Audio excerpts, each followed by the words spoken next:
Bom, meus irmãos, hoje o nosso início do capítulo 1, não vim destruir a lei. É Jesus que nos diz. E esse capítulo ele tem as três revelações: Moisés, o Cristo, o Espiritismo. Fala também da aliança da ciência e da religião, nos traz as instruções dos Espíritos e também a nova era. Bom, cada um destes temas vai ser tratado por um de nós, né? Um de nós que se disponha abnegadamente e em benefício de si próprio, né? Mas também em benefício de todos que estudamos o Evangelho e que estamos aqui unidos todos os dias, aprendendo um pouco mais dessa ciência divina que o Mestre Jesus tão caridosamente nos fez beneficiários. Então, meus irmãos, passando já para o próximo slide, eu vou ler, porque os textos desta vez, deste estudo do Evangelho, eles são menores, digamos, os itens basicamente é um assunto por assunto, e então nos vai permitir uma maior reflexão, todo mundo poderá também se expressar e trazer o seu ponto de vista. Então, menos quantidade e mais profundidade, mais reflexão, para ver se nós conseguimos essa qualidade que muitas vezes nós preterimos a quantidade, não é verdade? Então, vamos lá. Item 1. Jesus nos diz: não penseis que eu tenha vindo destruir a lei ou os profetas. Não os vim destruir, mas cumpri-los. Porque, em verdade vos digo que o céu e a terra não passarão sem que tudo o que se acha na lei esteja perfeitamente cumprido, enquanto reste um único iota e um único ponto. Quem nos traz esta palavra, digamos, de Jesus é Mateus, capítulo 5, versículos 17 e 18.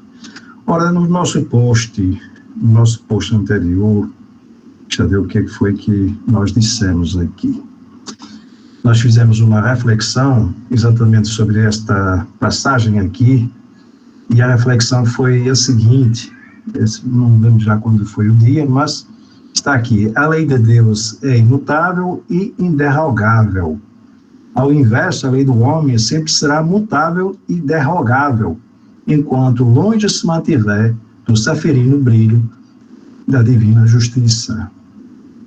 Então, meus irmãos, é um comentário que realmente nós temos que nos ater mais às leis naturais, mais às leis morais, e trabalharmos para que essas leis humanas, né, fazem parte desse legado que vimos construindo, nessa busca que a humanidade faz há séculos e séculos, para se aproximar dessa luz que nos vai realmente beneficiar e vai levar realmente a ser homens e mulheres de bens e mais tarde espíritos puros a serviço de Deus, das suas obras e dos nossos irmãos ou dos nossos semelhantes. Bom, e vamos continuar. Este é o item 2 e vamos prestar atenção à leitura, não é? Há duas partes distintas na lei mosaica: a de Deus, promulgada no Monte Sinai, e a lei civil ou disciplinar, estabelecida por Moisés. Uma é invariável, a divina, a outra apropriada aos costumes e ao caráter do povo, e se modifica com o tempo. A lei de Deus está formulada nos 10 mandamentos seguintes: eu sou o Senhor vosso Deus, que vos tirei do Egito, da casa da servidão. Não tereis diante de mim outros deuses estrangeiros. Não fareis imagem esculpida, nem figura alguma do que está acima no céu, nem embaixo na terra. Não os adorareis, nem lhes prestareis culto soberano. Segundo, não pronunciareis em vão o nome do Senhor vosso Deus.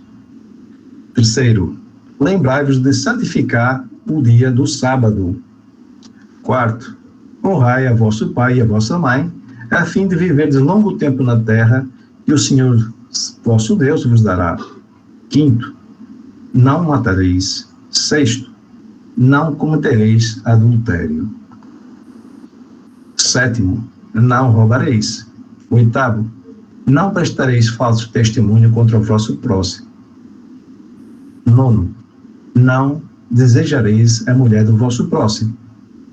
10, ou 10º, não cobiçareis a casa do vosso próximo, nem o seu servo, nem a sua serva, nem o seu boi, nem o seu jumento, nem qualquer das coisas que lhe pertencem. Esses, meus irmãos, são os 10 mandamentos, segundo estão escritos no Evangelho segundo o Espiritismo, no item 2, no capítulo 1. E aí vem a seguinte observação. Essa lei é de todos os tempos e de todos os países e tem, por isto mesmo, caráter divino. Todas as outras são leis que Moisés estabeleceu, obrigado a manter, pelo temor, um povo naturalmente turbulento e indisciplinado, no qual tinha ele de combater arraigados abusos e preconceitos adquiridos durante a escravidão do Egito. Para imprimir autoridade às suas leis, houve de lhes atribuir origem divina, assim como fizeram todos os legisladores dos povos primitivos. A autoridade do homem precisava apoiar-se na autoridade de Deus, mas só a ideia de um Deus terrível podia impressionar os homens ignorantes, nos quais o senso moral e o sentimento de uma justiça reta estavam ainda pouco desenvolvidos. É evidente que aquele que incluíra entre os seus mandamentos não matareis, não fareis mal ao próximo, não poderia contradizer-se, fazendo da exterminação um dever. As leis moisáicas, propriamente ditas, tinham, pois, um caráter essencialmente transitório. Bom, meus irmãos, o texto é bem claro, né?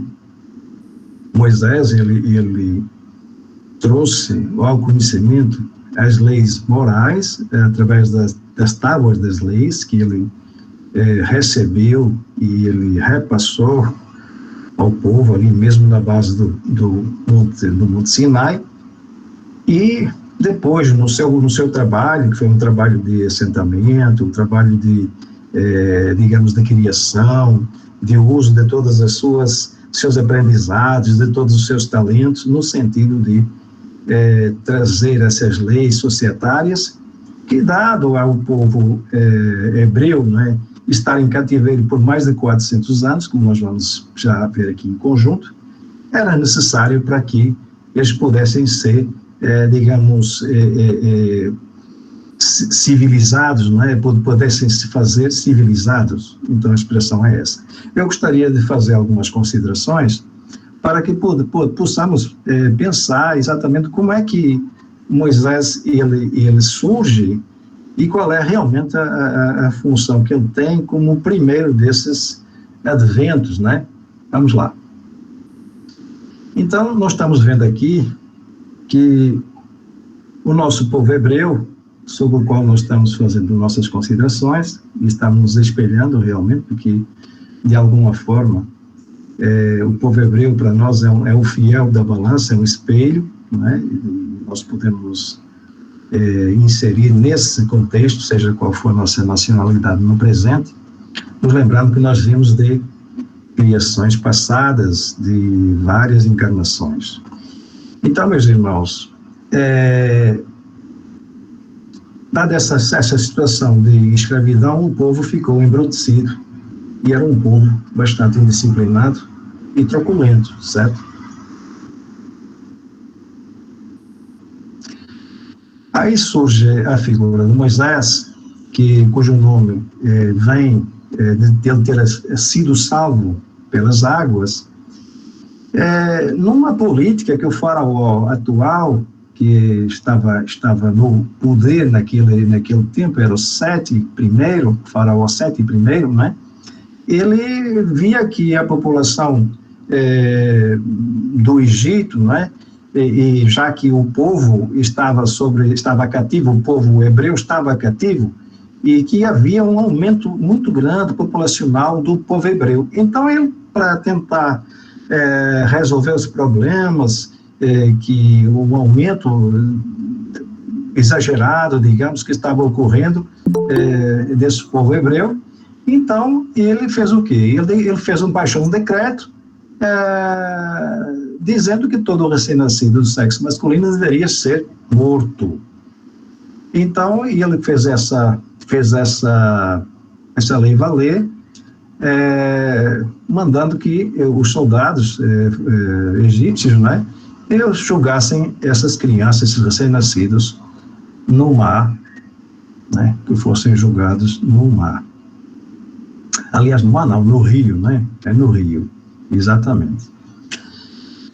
No rio Nilo. Então, é o seguinte, tendo em vista esse problema, reza a história que a mãe de Moisés colocou ele numa cesta e o fez, vamos lá, entregar as águas do rio na esperança que alguém o pudesse recolher. E foi isso que aconteceu, tá certo? Mas a gente já vai ver que quem salvou ele foi uma princesa da família real, irmã exatamente do que viria a se tornar o faraó, por morte exatamente desse Sete primeiro, né? E ela estava se banhando, estava lá no sentido lúdico e tal, e aí chegou essa cesta que ela viu que era uma criança, e que nós sabemos do apelo que as crianças têm. Ela se apaixonou por essa criança e o fez acolher, e ele o criou, certo? Amando ele como a mãe ama qualquer criança.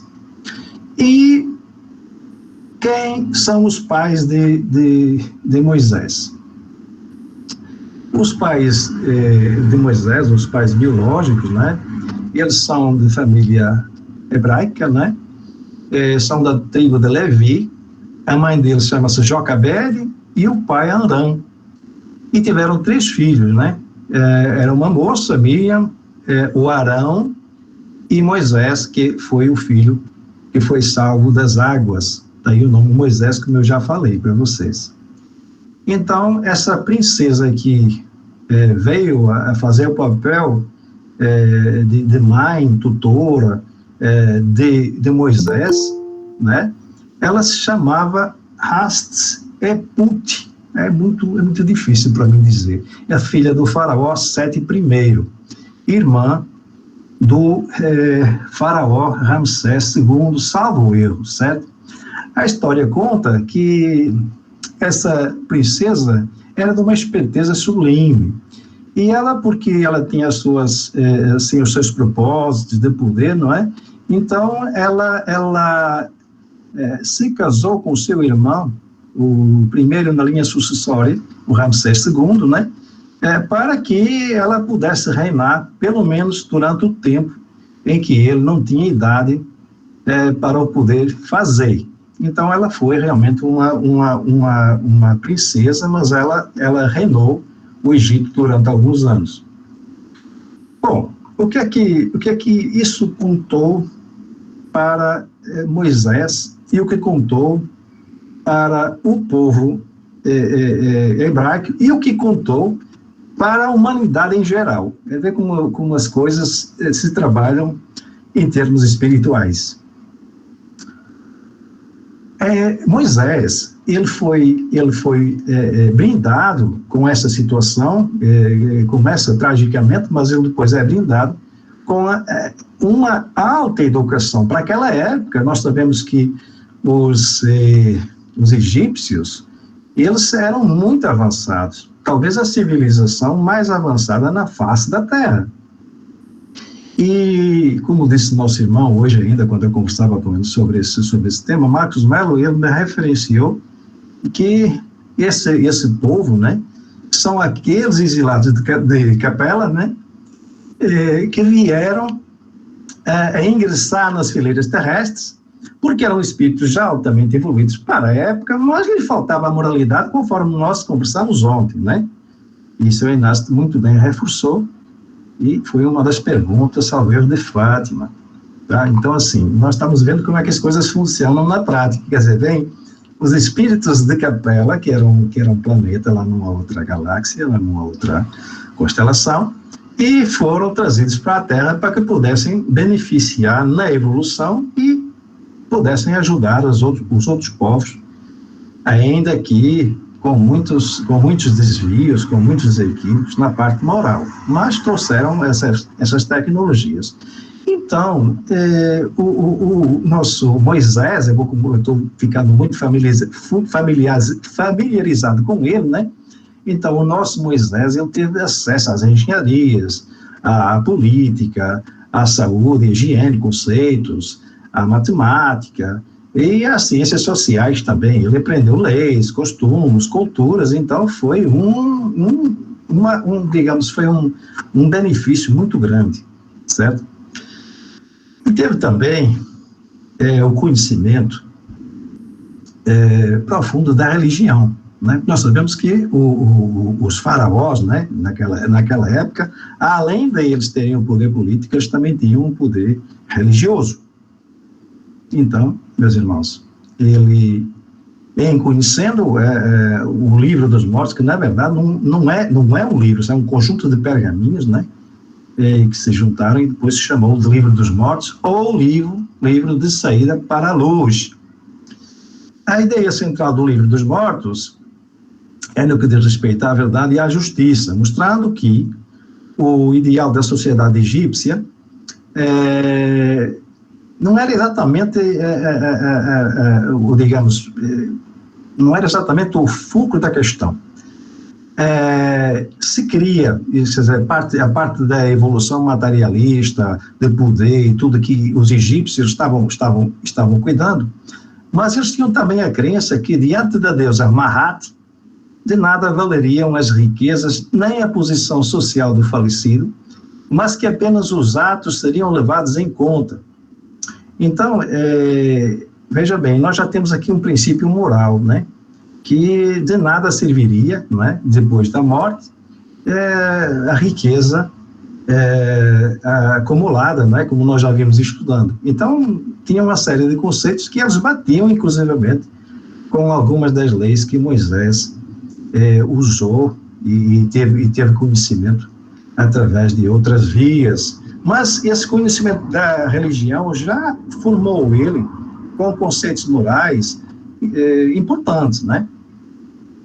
Nós também, deixa eu ir aqui para frente, acho que eu acabei me empolgando. Pronto, acabei me empolgando, esqueci de passar o slide. Mas Moisés recebe o melhor da educação do Egito. Então, nós já passamos aqui.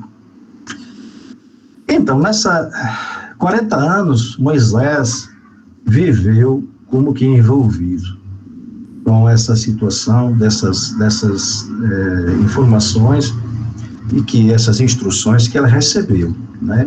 Mas tem uma certa vez que eu começo a se indagar e vem o que eu podia chamar de uma crise consciencial.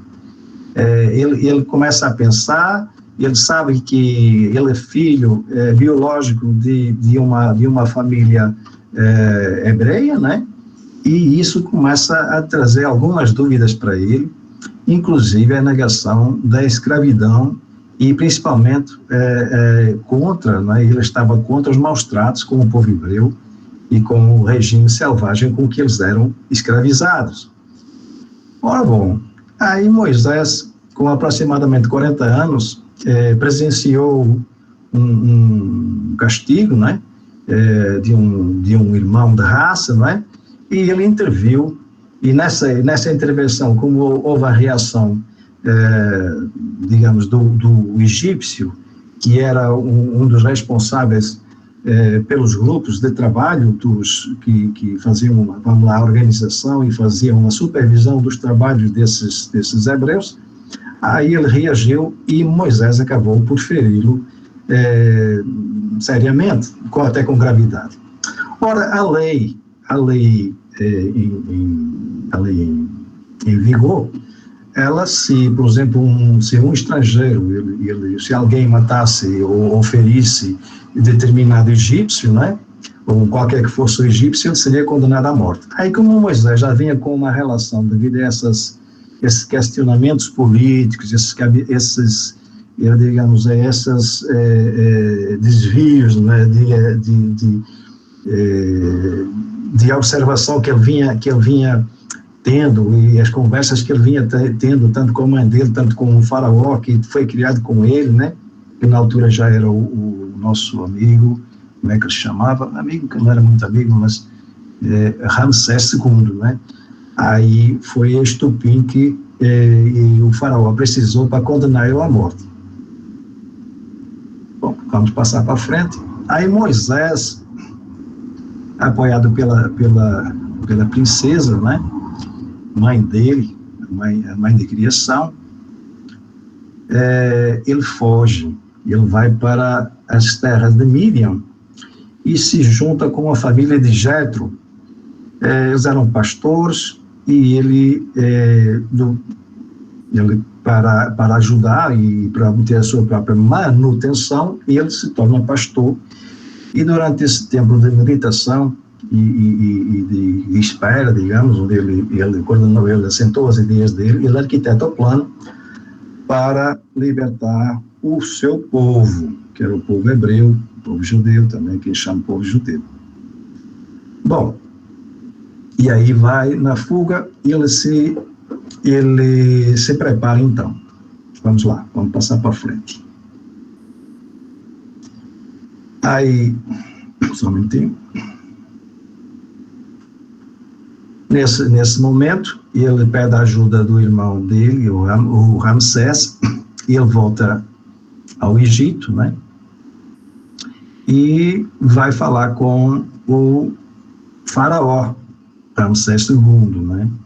Aí temos aquela sequência das 10 pragas, onde o Egito sofre os flagelos das 10 pragas, testemunho da prodigiosa mediunidade de Moisés. Então foram muitas pragas, foi gafanhotos, foi um bocado de coisas, foi doenças, enfim, um bocado de problemas, são 10 problemas sucessivos, inclusive as que perderam as colheitas, enfim, foi um negócio muito dilapidante para os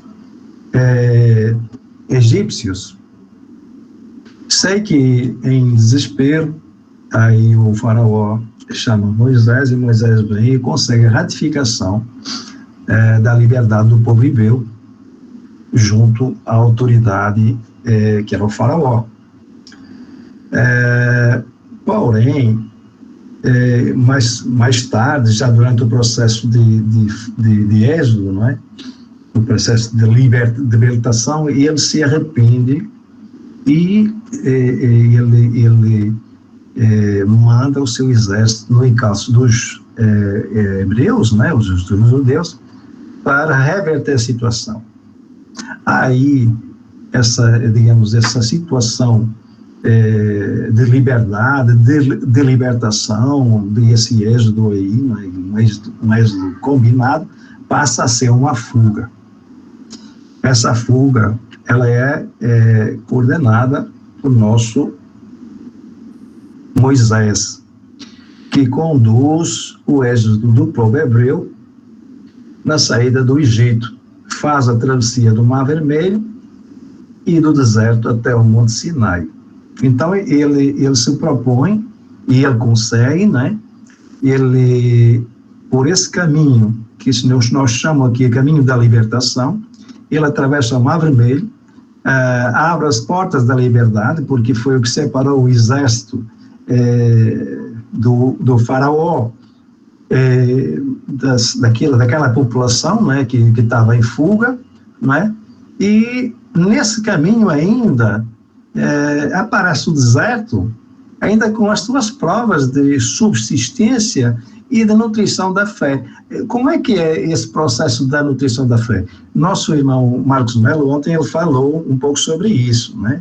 A nutrição da fé se consegue muito mais em espíritos que são do nosso nível ainda de provas e expiações e de mundos inferiores, pelo sofrimento do que pelo amor. São dois caminhos, você pode escolher. Não é que você tenha que sofrer para você evoluir, mas normalmente as humanidades do nosso nível para baixo, elas evoluem mais exatamente pelo sofrimento. Então, essa travessia do deserto se traduziu exatamente num trabalho paulatino, em que muitos foram dilapidados, muitos morreram, pereceram, outros voltaram para trás, voltaram para o cativeiro, mas aqueles que se firmaram na fé e aqueles que perseveraram na sua vontade, eles conseguiram se salvar. Bom, então, eles chegam no Monte Sinai, vou passar o slide aqui, e Moisés vai lá para o Monte Sinai, deixa o povo na base do monte, no sopé do monte, e recebe, através de uma fenomenologia, digamos, de um fenômeno, recebe, escrito em letras de fogo, em tábuas, né, os 10 mandamentos que nós aprendemos há poucos minutos atrás, né? Então, ele recebe e ele também apresenta esses mandamentos ao povo hebreu, ok? Deixa eu só pegar aqui, ver como é que está.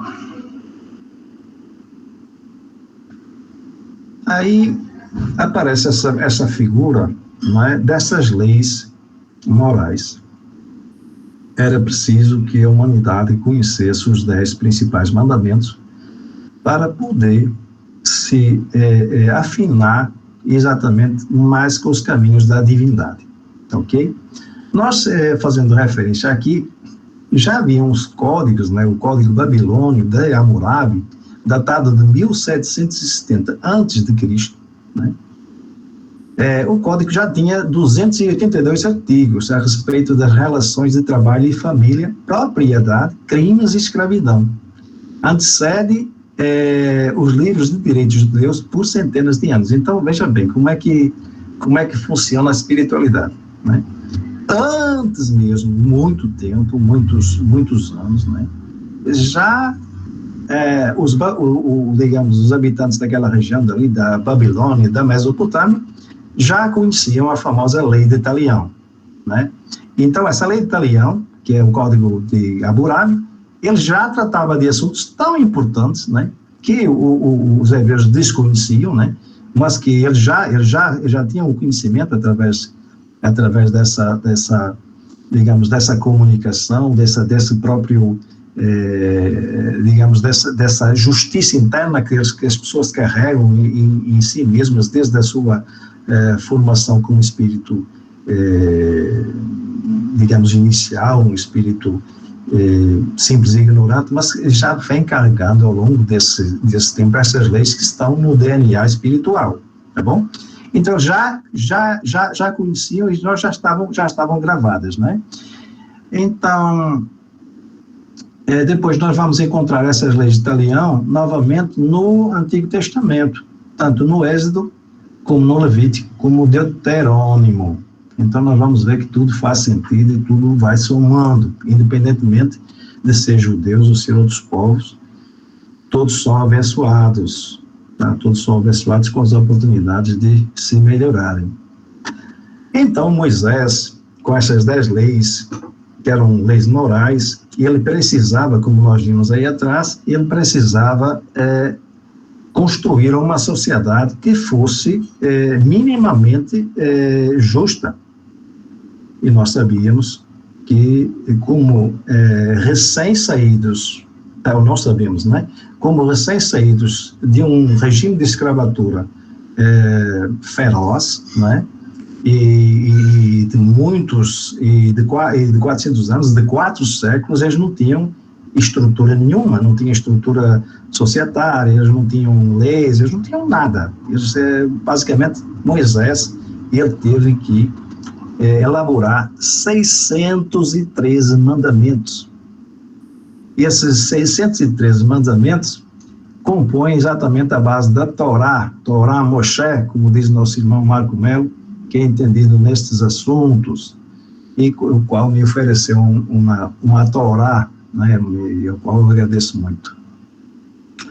Bom, Interessante aqui, só eu estou quase terminando, mas interessante aqui para vocês, mais uma vez eu me esqueci, pronto, e aqui está. Moisés elabora 613 mandamentos, legislando os comportamentos sociais do povo hebreu, com o intuito de os civilizar.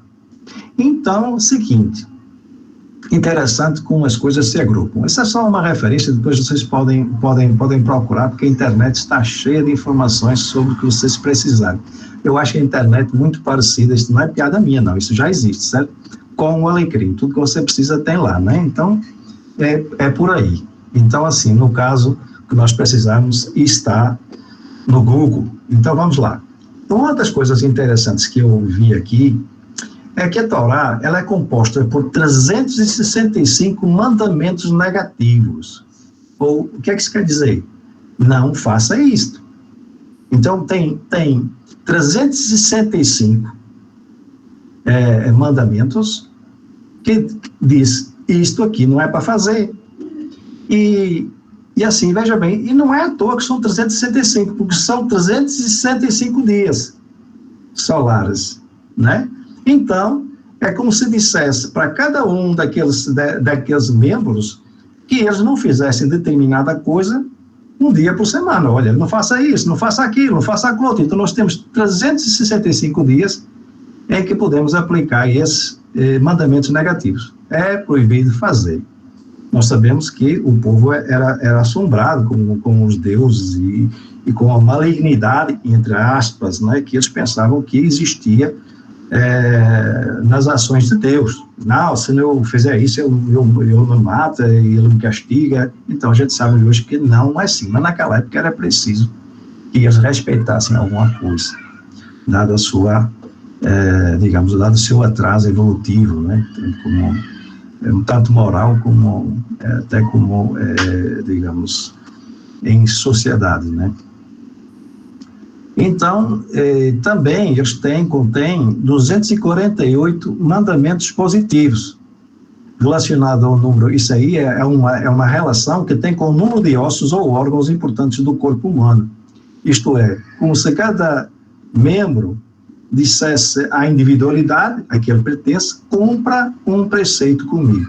Então, se por um lado ele dizia diariamente, olha, não faça isso, não faça aquilo, temos 365 mandamentos, por outro lado nós tínhamos ou eles tinham, né? Eu acho que eu estive lá, por isso que eu disse nós tínhamos, está vendo? Pode ser que eu tenha estado mesmo, né? Então é o seguinte, eram daqueles ruins, com certeza. Mas aí é o seguinte, aí temos 248 mandamentos positivos que tem essa relação com o número de órgãos importantes ou ossos que constituem o corpo humano, como se nós fôssemos realmente membros, né, com obrigações para fazer. Aí estão lá na internet tem todos os mandamentos, é muito interessante vocês verem. Então, vamos lá para frente. Estou quase terminando, meus irmãos. Então, é o seguinte, aí nessa busca, depois depois dessa saída e desse entendimento que foi preciso construir em segundo plano, né, chegaram à Terra Prometida, ou em primeiro plano, como quiserem, e quando chegam à Terra Prometida, eles se veem o cumprimento da profecia, que é importante, né? Nós vimos que as pessoas sempre querem cumprir as promessas, então havia que se cumprir para que as pessoas acreditassem e no acreditar testemunhassem a fé, e no que testemunham a fé fazem valer os conceitos que é da vida futura, né? O que eu fizer de bem aqui é para meu proveito e eu não perco.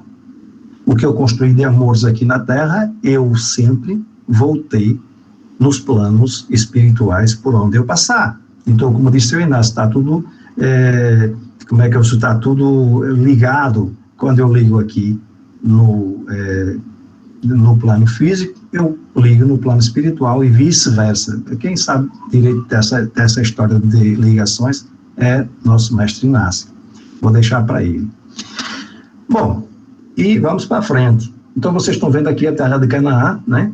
Os hebreus se instalaram na terra de Canaã, e como eles se instalaram, eles começaram a praticar à agricultura. Aqui é só uma remarca rapidinha, né? Que é a questão, hebreus eram um povo nômade, eles não tinham lugar, não é? Eles basicamente viviam naquela escravidão, e eles tinham a tendência para ser, digamos, como é que eu vou dizer, nômades, né?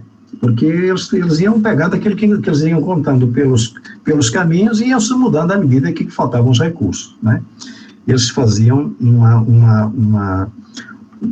digamos, como é que se diz, uma política de exaustão do recurso, né? Então eles exauriam os recursos e mudavam-se para outro campo. A partir daquele momento, né, eles têm que aprender a agricultura, e hoje todos nós sabemos que Israel, né, é uma potência, né? Embora sendo tudo deserto, né, que praticamente tem a maior parte da sua... Tudo deserto também é exagero, né? Eu vou voltar para trás. Embora tenha muitas das suas áreas desertas, eles praticamente criaram oásis de produção, levando água e aprendendo exatamente através do esforço, através do trabalho, através do serviço, a tornar esses terrenos férteis, tá bom? Ainda falta muito também para que os israelitas eles também avancem moralmente. Eles avançaram muito na questão de tecnologia, de ciência. Nós vimos agora também, eles desenvolveram a vacina da Covid também com muito sucesso, entre outras coisas.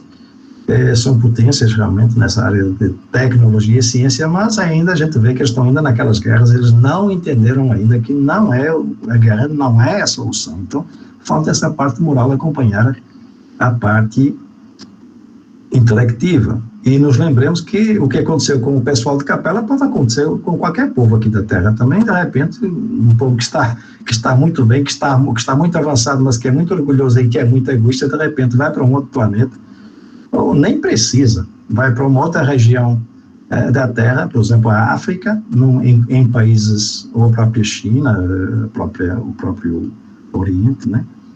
Onde ainda se vivem situações de escravidão, né? Então, que ninguém se esqueça realmente que isso pode acontecer a qualquer um de nós, ou um povo inteiro, né?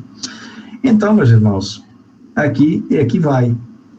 Existe uma preparação, no meu entender, isso é de minha responsabilidade, existe uma preparação evolutiva do ambiente social dos hebreus e por irradiação dos povos gentios para a vinda do Cristo, 1.500 anos depois. A preparação de um povo, e a gente eu coloquei aqui com nota, por consequência, toda a evolução irradia progresso ao seu derredor.